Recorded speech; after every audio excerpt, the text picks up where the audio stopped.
Woo, look at me. I can shake my ass and hold a plank at the same time. I must be working out hard. Planks.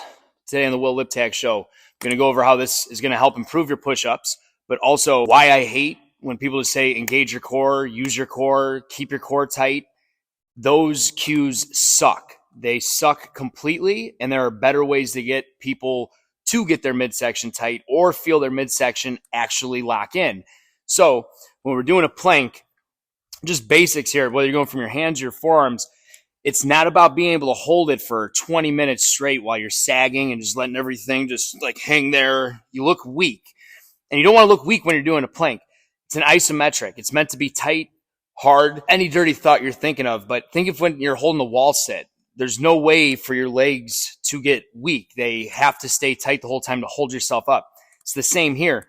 So when you're holding the plank, you want to push your shoulders through the floor, like you're almost separating those shoulder blades behind you. You want to keep your thighs tight. You're going to squeeze your butt.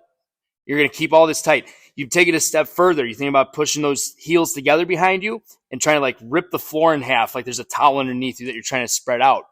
When you throw all those things together, you feel every muscle throughout your body tighten up, and somebody should be able to step on top of you and you would hold them there.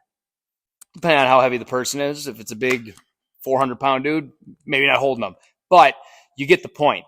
Now, when it comes to any movement where we're moving an arm, a leg from that plank, you set up just like I talked about, thighs tight, push the floor away, keep everything tight. Now, when you go to remove a limb, the other limbs need to get heavier.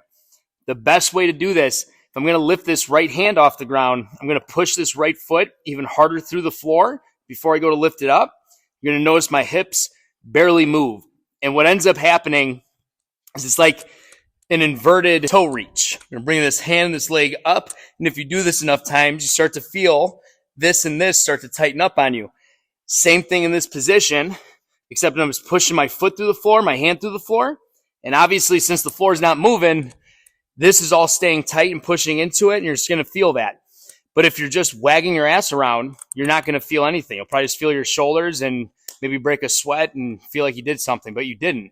So applying this to a push-up really quick, if you can't keep all that tight when you're coming down, if you can't at least stay in this position as you come down into a push-up, that's when you start sagging. It's when you worm yourself up and down.